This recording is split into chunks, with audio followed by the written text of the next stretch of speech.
पुनर्विवाह है।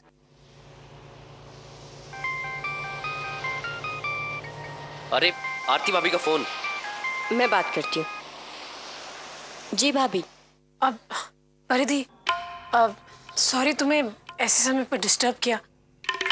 वो मुझे बहुत जरूरी बात करनी थी और देखो बिना किसी डरे साफ साफ जवाब दे देना। हाँ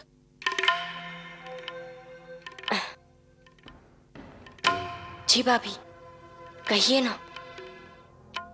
परिधि, तुमने जो विधि भाभी को हार लौटाया वो उनका ही है ना? मतलब नया हार तो नहीं दिया ना उन्हें?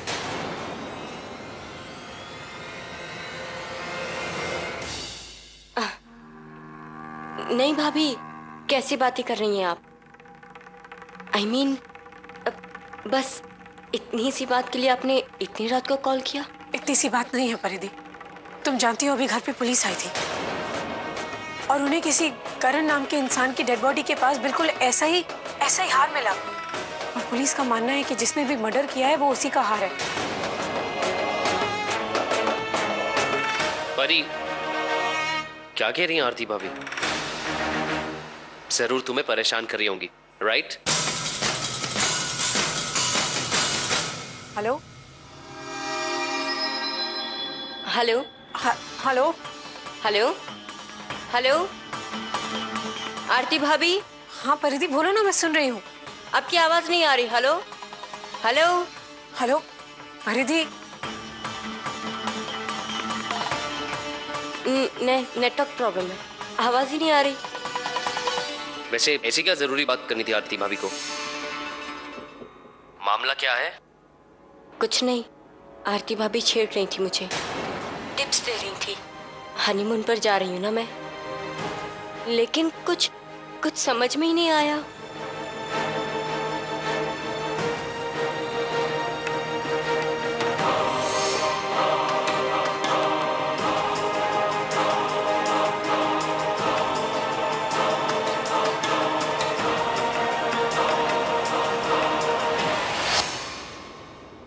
दोनों का मोबाइल बंद कर दिया मैंने, जिससे कोई और फोन ना कर सके।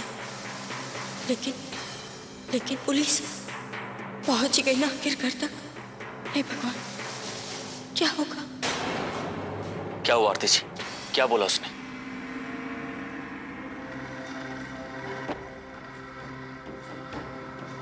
कुछ तो कर पड़े यश जी। पहले परिधि ने मुझसे झूठ बोला कि उसे मेरी आवाज नहीं आ रही है।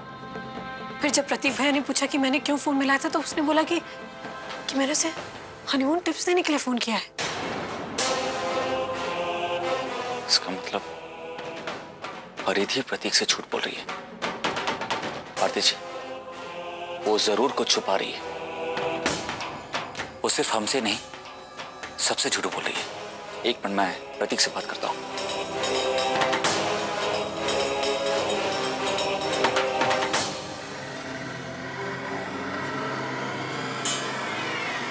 फोन स्विच ऑफ है।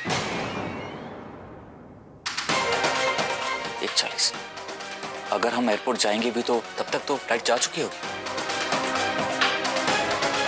आरती जी, कैसे पता लगाएं कि परिधि आखिर चाहती क्या है? एक इंसान है जो हमें बता सकता है कि परिधि ये सब क्यों कर रही है, और हो सकता है वो विधि भाभी को भी इस मुसीबत से बाहर निकाल ले।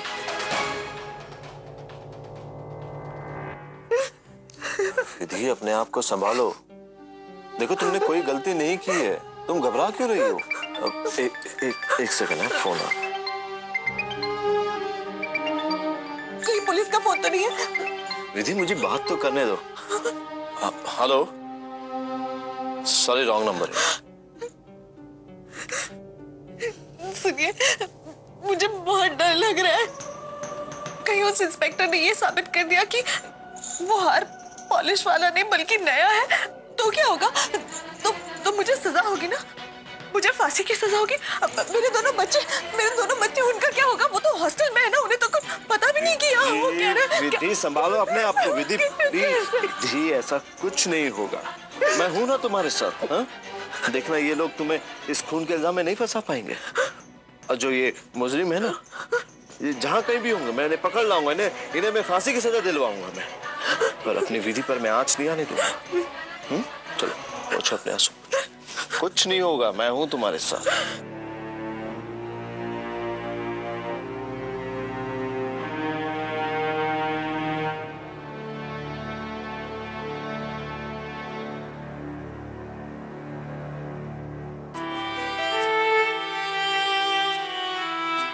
आरती जी,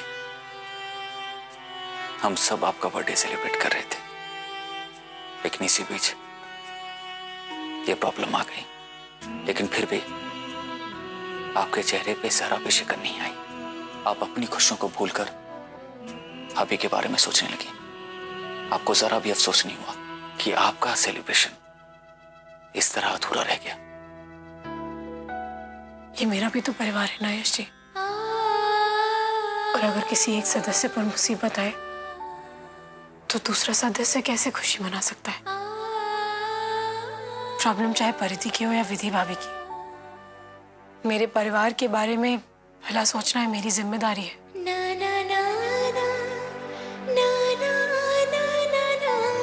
आरती जी, हमारा परिवार हमारी जिम्मेदारी।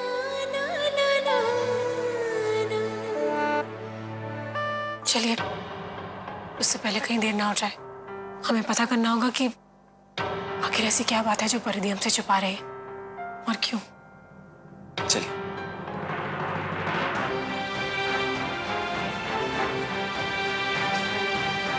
और मैं सोच रहा हूँ अब जाते जाते आरती भाभी से बात कर लेते हैं। उनका तो फोन भी आया था ना, मैं उन्हें अभी फोन करता हूँ।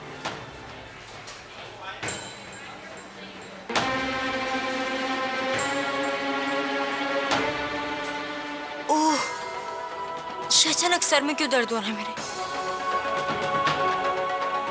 प्रतीक, प्लीज एक काम करो ना, एयरपोर्ट शॉप से कोई टैबलेट लेके आओ ना प्लीज। अगर तबीयत ज्यादा खराब हो गई तो प्रॉब्लम हो जाएगी। अरे आर यू श्योर? नहीं तो हम वापस चलते हैं। नहीं नहीं, आई मीन ऐसी कोई बात नहीं है, बस थोड़ा सा सर में दर्द है, दवाई खाऊंगी तो ठीक हो जाऊंगी। ठीक है, मैं भी लेकर आता हूँ।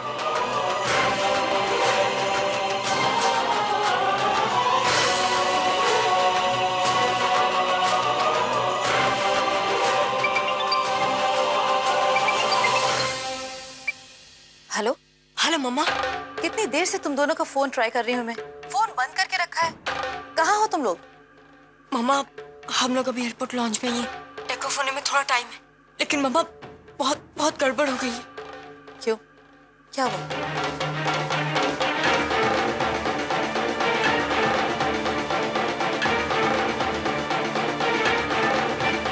क्या आरती का फोन आया था? तुमने क्या कहा? सब कुछ सच सच बता दिया क्या? नहीं मम्मा, मैंने आरती भाभी को कुछ नहीं बताया, और इतनी बड़ी बात मैं प्रतीक से भी कब तक छुपा के रखूंगी? एक ना एक दिन प्रतीक सच जान ही जाएगा, और वो ये भी जान जाएगा कि हम लोग स्वीडन 10-15 दिन के लिए नहीं, हमेशा के लिए जा रहे हैं। और मम्मा, वो मुझसे नाराज हो जाएगा और मुझे वहां अकेला छोड़कर वो अपनी फैमिली के पास वापस आ जाएगा। मम्मा, अगर ऐसा हुआ तो मैं प्रतीक के बिना नहीं रह पाऊंगी। मम्मा। परिधि,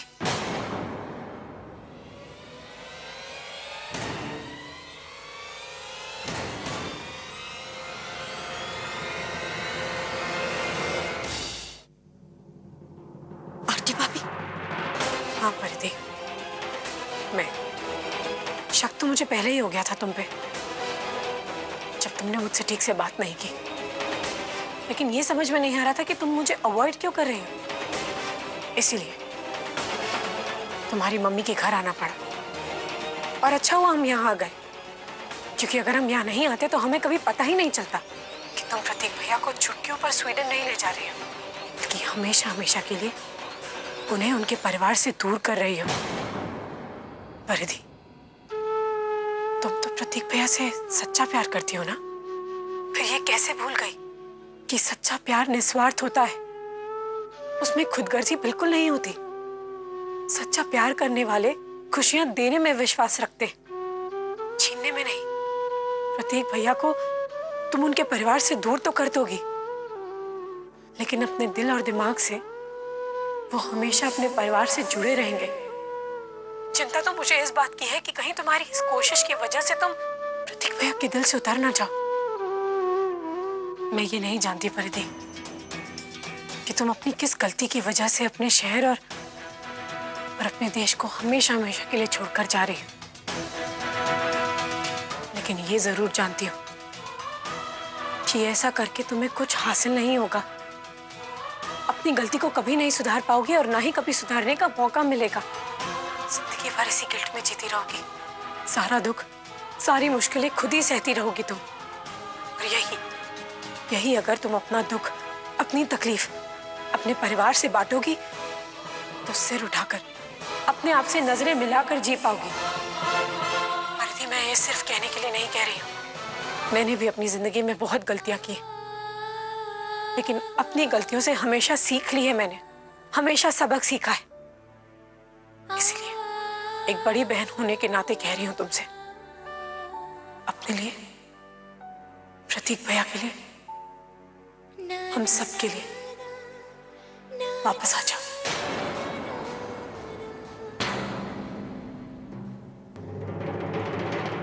हेलो हेलो परिधि, हेलो। उसने फिर से डिस्कनेक्ट कर दिया। एक मिनट, मैं ट्राई करता हूँ।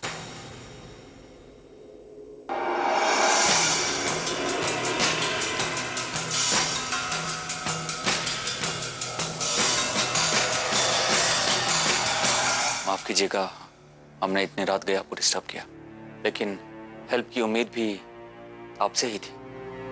अगर परिवार की सुख शांति का सवाल ना होता तो हम इतने रात गए आपको कभी डिस्टर्ब नहीं करते।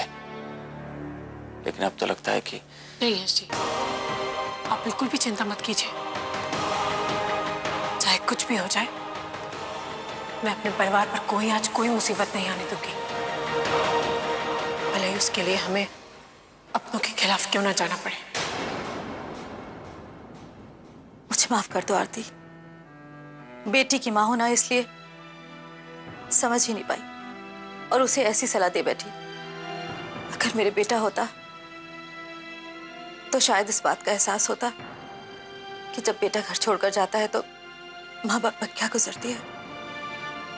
अब अफसोस करने से क्या होगा, बस प्रार्थना कीजिए कि आरती जी ने जो भी परिधि को समझाया है वो परिधि की समझ में आ जाए और उसे अपनी गलती का एहसास हो।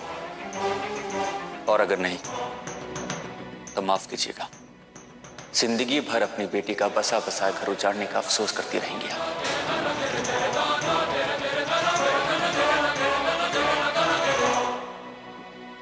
ये लो टैबलेट, अभी लो, आराम मिल जाएगा। प्रतीक, पहले हम लोग चेक इन कर लेते हैं ना। परी, अभी तो बहुत देर है, इतनी जल्दी क्या है तुम्हें? प्रतीक, तुम तो जानते हो ना मेरा नेचर, आगे बढ़ना ही मेरे लिए जिंदगी और वक्त से पहले पहुंचना अचीवमेंट कहलाता है। लगता है तुम्हारे टीचर ने तुम्हें ये चीज बहुत अच्छे से सिखाई है। काल करे सो आज कर, आज करे सो अब। चलिए।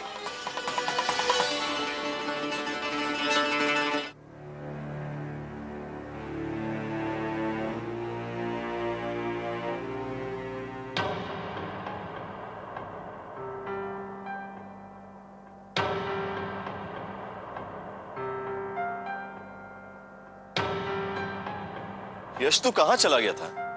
क्या हुआ भैया, आखिर बात क्या है? वो इंस्पेक्टर राठौर का फोन आया था। उन्होंने बताया कि विधि ने जो हार पहन रखा था वो पॉलिश किया हुआ नहीं बल्कि नया था,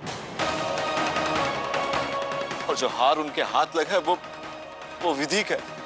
कल सुबह 10 बजे वो आ रहे हैं विधि को गिरफ्तार करने के लिए। यश, बाबूजी सो रहे हैं और मेरी हिम्मत नहीं रही उन्हें जगह के बताने की। यश, मेरी समझ में कुछ आ नहीं रहा कि मैं क्या करूं। तो प्रतीक और परिधि को भी फोन लगा रहा हूं मैं, लेकिन दोनों का फोन स्विच ऑफ आ रहा है। टेक ऑफ करने से पहले स्विच ऑफ करने की क्या जरूरत थी उन्हें? अब समझ आ रहा है मुझे कि क्यों परिधि का फोन बंद है, कौन है ये करण मेहता और क्यों इंस्पेक्टर राठौर वारंट लेकर हमारे घर आ गए। करण मेहता का खून परिधि ने किया है।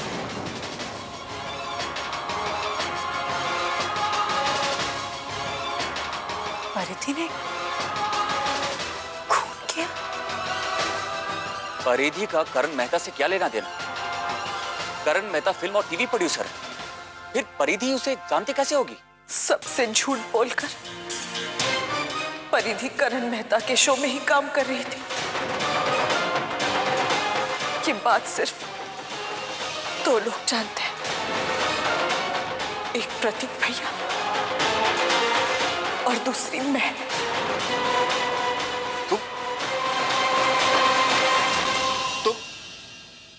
विधि, तुम सब कुछ जानती थी। और जिस दिन करण मेहता का खून हुआ उस दिन परिधि मेरा ही वो नेकलेस पहनकर शूट पर गई थी। ये हो क्या रहा है मेरे घर में? परिधि सबको झूठ बोलकर, धोखा देकर टीवी में काम कर रही है। मेरा अपना छोटा भाई उसका साथ दे रहा है। तुम तो मुझे बता सकती थी ना। अरे अपनी छोटी बहन मानकर जिसकी गलतियों पर तुम पर्दा डाल रही थी, आज वही तुझे यहां पर फंसा कर चली गई। फांसी के फंदे से बचने के लिए वो दूसरे देश में भाग गई। अब तुम्हें पता है कौन फंसेगा? विधि, तुम फंसोगी। तुम अब भी अक्ल ठिकाने नहीं आई है, हैं? ये रिश्ते विश्ते कुछ नहीं होते हैं, सिर्फ और सिर्फ धोखा होता है और कुछ नहीं होता है। विधि, नहीं भैया, लोग गलत हो सकते हैं लेकिन रिश्ते नहीं। ये रिश्ते हैं तभी तो हम हैं, खुशियां हैं, परिवार है, एक दूसरे के सुख दुख में एक दूसरे का साथ देते हैं। पंकज भैया, बहुत विश्वास से बनते हैं ये रिश्ते, प्लीज अपना विश्वास मत टूटने दीजिए। विश्वास कैसे करूं मैं आरती? स्वाद से बढ़कर कुछ नहीं होता है आरती। अरे इसीलिए तो महाभारत अभी भी नया लगता है, क्योंकि आज के दौर में भी ऐसे अपने होते जो अपनों पर ही वार कर देते हैं, अपनों के साथ ही विश्वासघात करते हैं।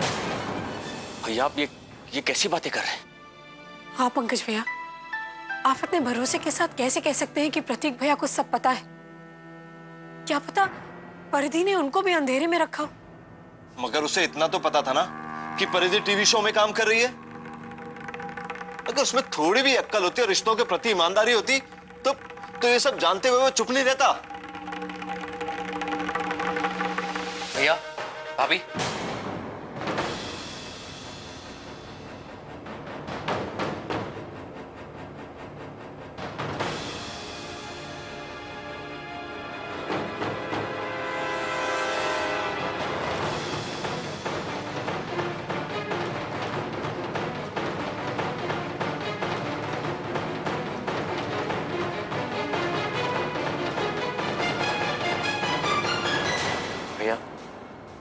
भाभी, हमें माफ कर दीजिए। हमसे बहुत बड़ी गलती होने जा रही थी। आपसे, अपनों से सबको धोखा देके भाग रहे थे हम। वो तो अच्छा हुआ कि आरती भाभी ने ऐन वक्त पर हमारी आंख खोल दी, वरना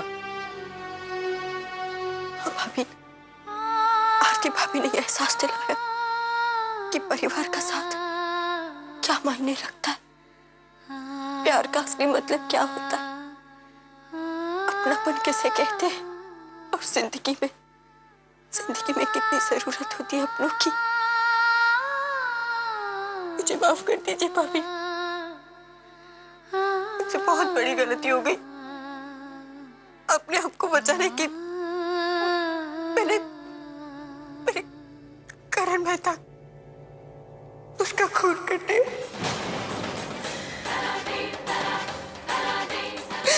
मुझे माफ कर दीजिए भाभी, मुझे माफ कर दीजिए, मुझे माफ कर। रहने दो, बंद करो ये माफी मांगने का नाटक। परिधि, तुम्हारे ये हाथ किसी के खून से रंगे हुए हैं, कातिल हो तुम। मैं भी इंस्पेक्टर को फोन करता हूं और उन्हें बताता हूं कि असली गुनहगार कौन है।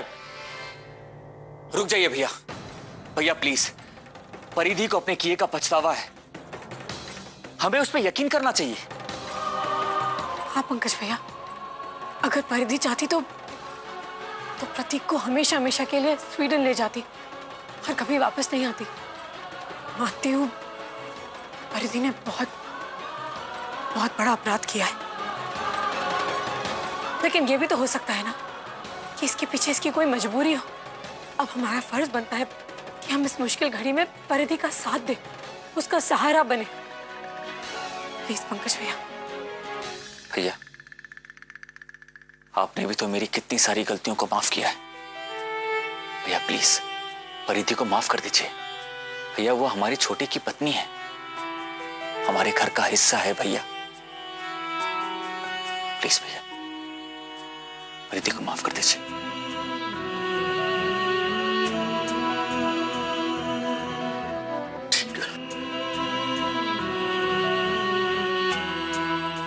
थैंक यू भैया। बस एक बहुत बड़ी मुसीबत कल सुबह आने वाली है।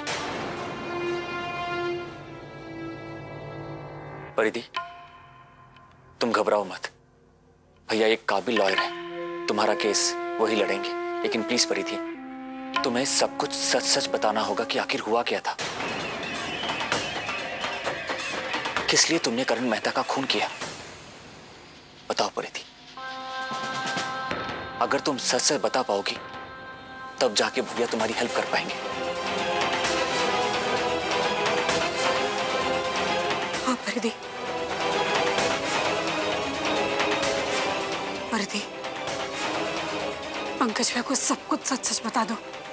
जो भी मजबूरी रही हो, जो कुछ भी हो, सब साफ साफ बोल दो परिधि, तभी तो हम तुम्हारी मदद कर पाएंगे ना। हाँ परिधि तुम्हें सब कुछ सच सच बताना होगा।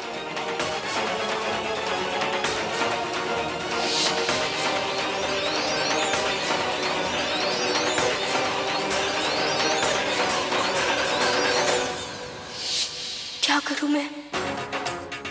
सच बताती हूँ तो जो इतनी हमदर्दी जता रहे हैं, साथ दे रहे हैं मेरा, वो नफरत करने लगेंगे मुझसे। शादीशुदा होकर मैंने एक पराये आदमी के साथ कैसे? ऐसे में अगर मैं सच का खुलासा करती हूँ तो मैं क्या करूं?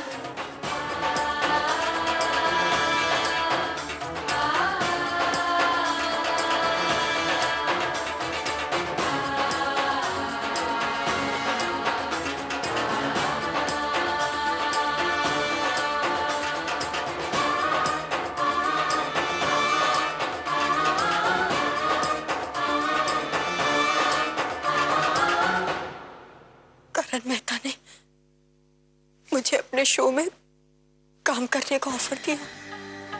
मैं बहुत खुश हो गई।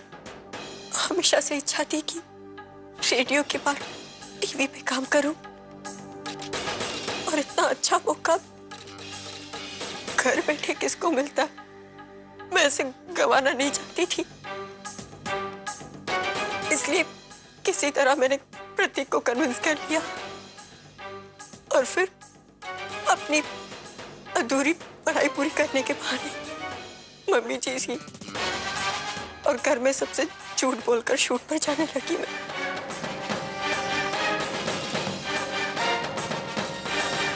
और एक दिन शूट पर डोंट टच मी, जाओ यहाँ से, अभी के अभी जाओ यहाँ से। और से डोंट टच मी।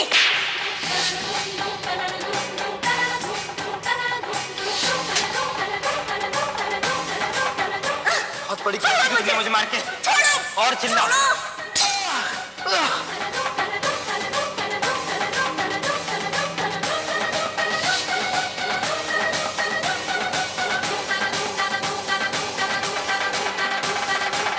परी, उसने तुम्हें हाथ लगाया और तुमसे बदतमीजी की। प्रतीक, मुझे नहीं पता था कि उस चोट से वो मर जाएगा। दूसरे दिन मैं जैसे सबको बताने वाली थी, न्यूज़पेपर में आ गया कि करण मेहता का मर्डर हुआ है। परी, इतना सब कुछ होता रहा तुम्हारे साथ और तुम सब कुछ अकेले सहते रहे। कम से कम मुझे तो बताया होता परी। भैया, परिधि ने जो भी किया सेल्फ डिफेंस में किया है, वो गुनहगार नहीं है। हम उसे सजा से बचा सकते हैं, है ना? नहीं,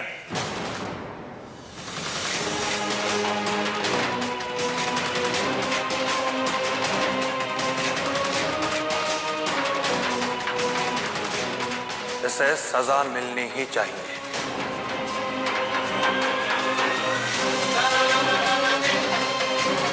लेकिन बाबूजी, परिधि ने जो किया। यश, कानून परिधि बहू को भले ही माफ कर दे, लेकिन मैं इसे कभी माफ नहीं करूंगा। पहले भी चोरी छिपे रेडियो की नौकरी करती रही है, तो मेरे मना करने के बावजूद इसने कोई सीख नहीं ली। हम सबको धोखा देकर, झूठ बोलकर शूट पर जाती रही। अपनी मनमानी करने की जिद के कारण सिंधिया परिवार के नाम, हमारे मान सम्मान पर दाग लगा दिया है इसने। यह अपराध माफी के लायक नहीं है। हम सबके विश्वास को ठेस पहुंचाई है इसने भैया। सिंधिया परिवार की बहू होते हुए भी नौटंकी करती रही तू, गलियों में नाचती गाती फिरी। इसकी वजह से मेरे भैया और भाभी कहीं मुंह दिखाने लायक नहीं रहे। अगर यह घर की बहू बनकर, घर की इज्जत बनकर घर की दहलीज के अंदर रहती, तो उस आदमी की हिम्मत नहीं होती इसकी तरफ बुरी नजर डालने की। गलती परिधि बहू की है। अपना शौक पूरा करने के लिए जो औरतें पराये मर्दों के बीच जाकर हंसती बोलती हैं, इस तरह की घटनाओं का खुद न्योता देती हैं वो। माफ कीजिएगा बाबूजी, मैं आपकी बात से सहमत नहीं हूं। किसी औरत के घर से बाहर काम करने का मतलब यह नहीं होता कि वो अच्छे कैरेक्टर की नहीं है, बल्कि आजकल औरतें घर का काम और बाहर का काम बहुत अच्छे से बैलेंस करना जानती है। और रही बात परिधि की, वो जो भी काम करती, चाहे वो आरजे का हो या एक्टिंग का हो, बाबूजी वो एक टैलेंट है जो कि हर किसी की बस की बात नहीं। तो मुझे लगता है बाबूजी कि हमें इसे माफ कर देना चाहिए। हाँ बाबूजी, परिधि एक कलाकार है, हमें उसकी कला की इज्जत करनी चाहिए। हाँ, उससे एक गलती हुई कि उसने हमें सच में। यश, इस पराई लड़के के लिए तुम अपने बाबूजी से बहस करोगे? बाबूजी वो पराई नहीं है, हमारे घर की एक सदस्य है। अगर आज मेरी एक बहन होती या आपकी कोई बेटी होती, अगर उससे कोई गलती होती बाबूजी, तो क्या आप यही करते, उसे माफ नहीं करते? नहीं, बिल्कुल नहीं। अगर मेरा अपना खून भी इस तरह की गलती करता, तो भी मेरा रवैया यही होता। तो झूठ और धोखा मैं कभी बर्दाश्त नहीं कर सकता।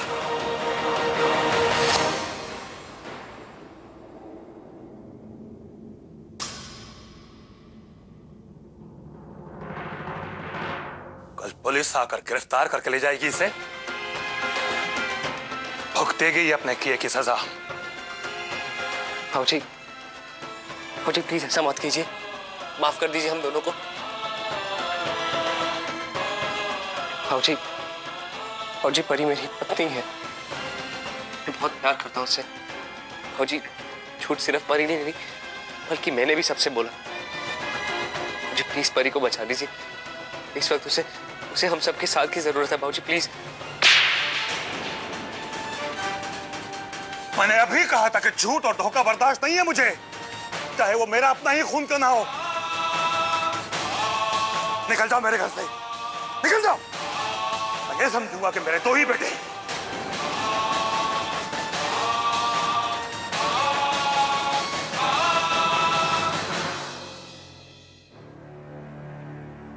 भाऊजी तो मान नहीं रहे जी, पुलिस भी कल आ जाएगी।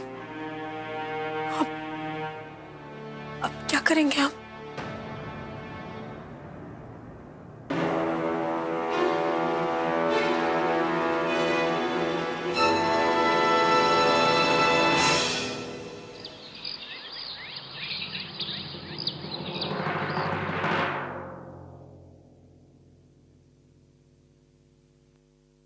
मिस्टर दुबे, प्रशांत को मैंने इंजेक्शन दे दिया, but he is not responding, critical. अब उसे बचाने का एक ही तरीका है, हमें जल्द से जल्द बोन मैरो ट्रांसप्लांट कराना पड़ेगा, इमीडिएट। बच्चों को अपने साथ ले जाइए ना, घर के माहौल में बहुत तनाव है।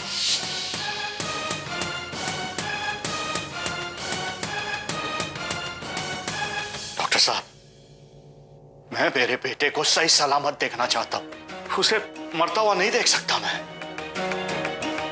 बोन मैरो ट्रांसप्लांट करना है ना, होगा डॉक्टर साहब, जरूर होगा। मेरे पास अपने बेटे को बचाने के लिए एक तरीका है, वो भी आरती और यश से छुपाकर।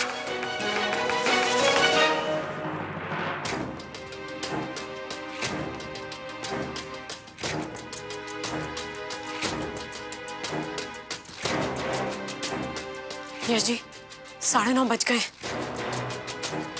इंस्पेक्टर राठौड़ ने बोला था कि वो 10 बजे तक आ जाएंगे।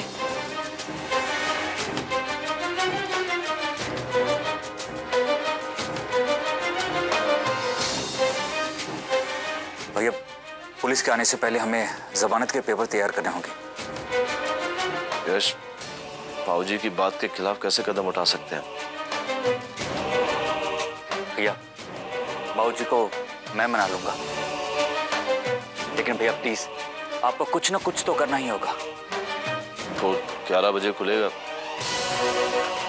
तभी जमानत के पेपर तैयार हो सकेंगे।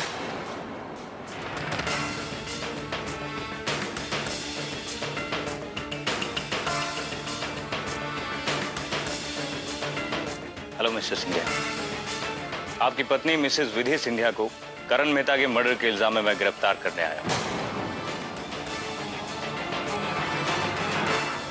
इंस्पेक्टर साहब,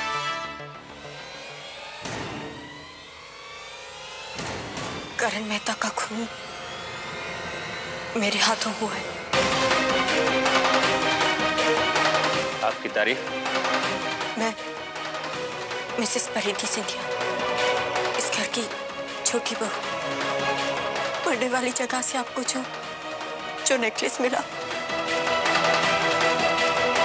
वो विधि भाभी का ही है। और उस दिन उसे मैं शूट पर पहन कर गई थी। इंस्पेक्टर, परिधि ने जो भी किया सेल्फ डिफेंस में किया है, इसकी कोई गलती नहीं। देखिए मिस्टर सिंधिया, अब सारी बातें कोर्ट में ही होंगी और सही गलत का फैसला भी। मेरी ड्यूटी सिर्फ आरोपी को गिरफ्तार करना है। Arrest sir.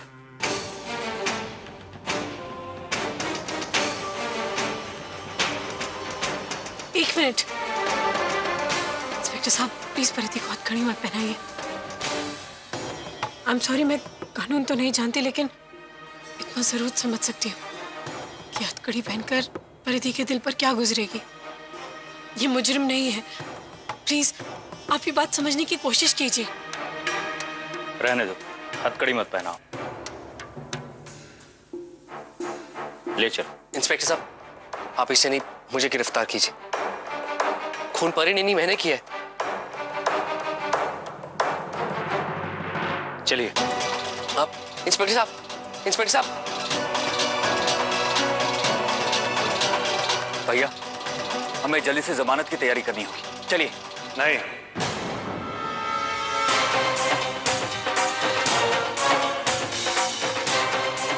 कोई कहीं नहीं जाएगा।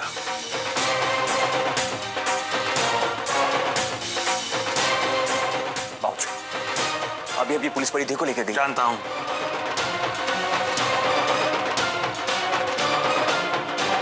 मैंने कल रात ही अपना फैसला सुना दिया था। लगता है तुमको मेरी बात समझ में नहीं आई।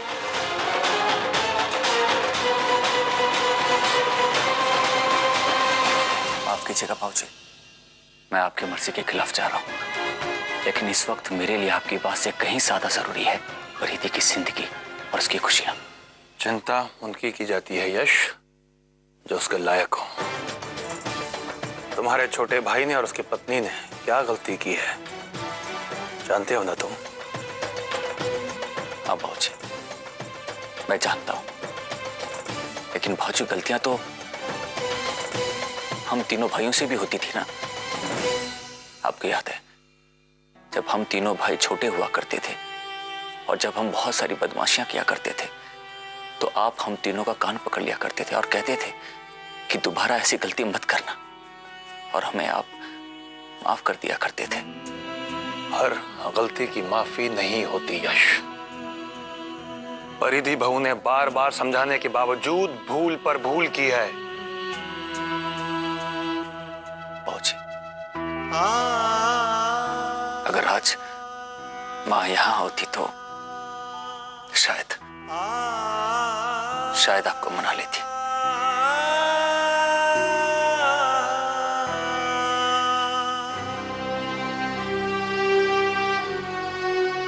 भाऊजी, आपने मुझसे वादा किया था ना कि आप मुझे मेरे जन्मदिन का तोहफा जरूर देंगे, तो आज मैं आपसे मांगती हूँ, मुझे तोहफे में ये आज्ञा दे दीजिए कि हम सब इस मुश्किल घड़ी में परिधि की मदद कर सकें।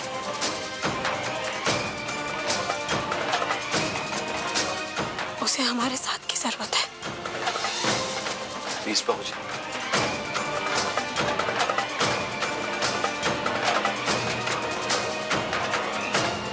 प्लीज पहुंचे, माफ कर दीजिए। प्रतीक और परिधि की जिंदगी का सवाल है। प्लीज भाऊजी।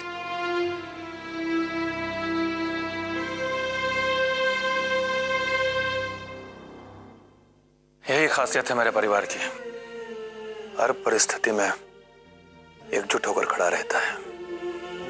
ईश्वर का वरदान ही समझूंगा मैं इसे। मेरे परिवार के सभी सदस्यों को एक दूसरे से इतना प्यार है, लगाव है। जहां सब एक दूसरे की गलतियां छिपाना जानते हैं, तो उस गलती को, उस भूल को सुधारने का मौका भी देना चाहते हैं। जाओ, इस परिवार की बहू को इस संकट से उबार कर इस घर में वापस लाना है तुम सबको।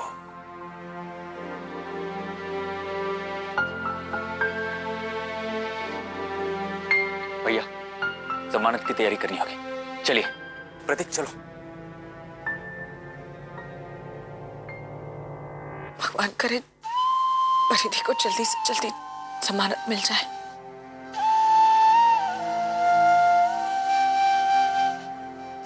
ऐसे ही होगा भाभी, आप चिंता मत कीजिए, बहुत जल्द सब कुछ ठीक हो जाएगा। भाभी, मैं माँ के घर जाती हूँ। बच्चों को तो वहां भेज दिया, लेकिन उनकी कुछ जरूरतमंद चीजें और कपड़े यहीं रह गए। मैं तुरंत बैग देकर वापस आ जाऊंगी। ठीक है।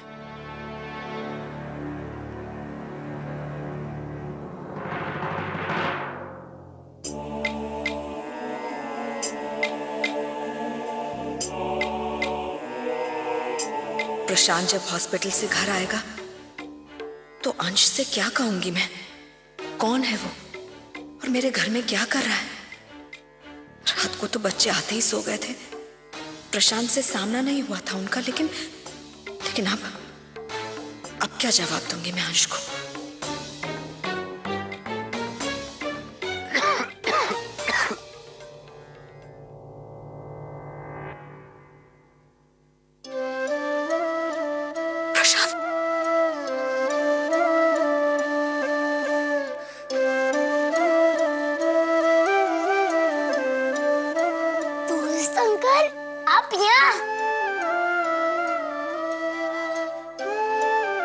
ये तो मेरे बड़े पापा और बड़ी मम्मी का घर है। आप किससे मिलने आए हो यहाँ? ये मेरी फ्रेंड अंकल। आप इनको जानते हैं क्या?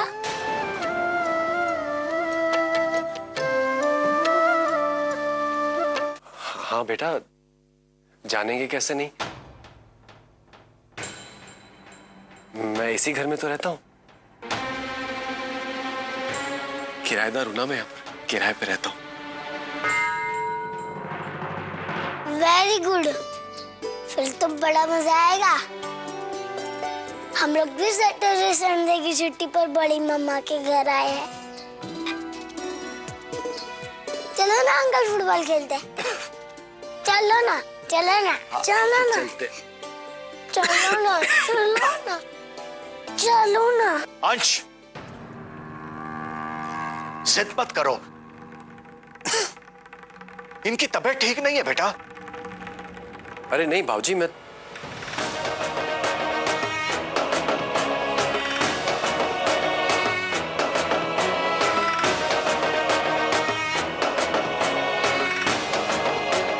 अंकल मैं ठीक हूं।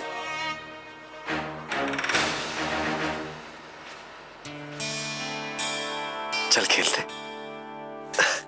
चल।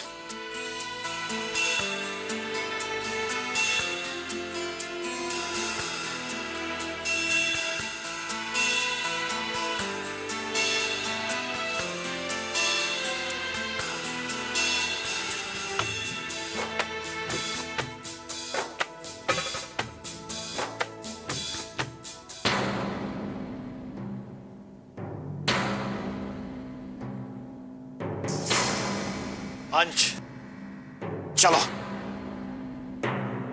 बाबूजी,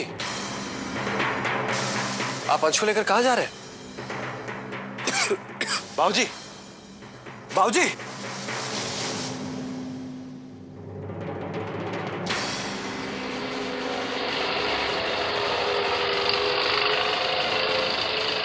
हम रिक्शा में गोल मार के जाएंगे बड़े पापा। हाँ बेटा। रुकिए, क्या कर रहे हैं आप? कहां जा रहे हैं?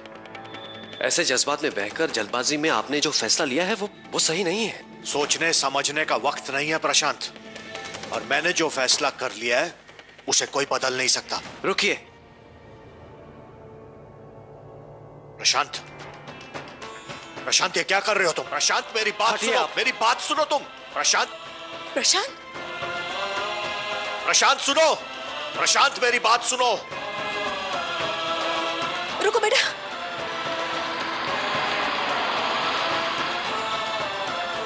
प्रशांत रुको, मैं कह रहा हूं।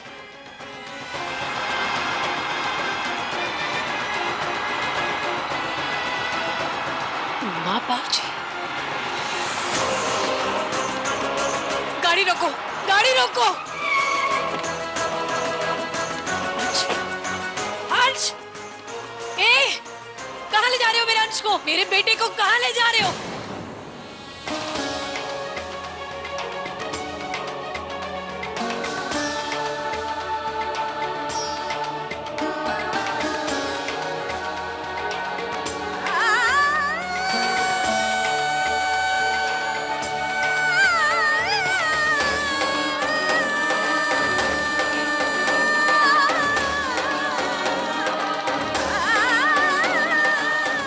चाल चलन देखकर तो मुझे तुम पर शक हो रहा है कि जिस बच्चे को तुम मेरा कहती हो मेरा है भी या नहीं। न जाने किसका गंदा खून है वो हरामी।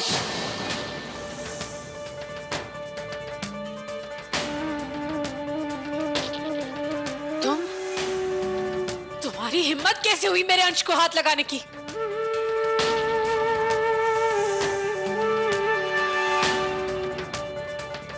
कहां लेके जा रहे थे अंश को? कहां लेके जा रहे?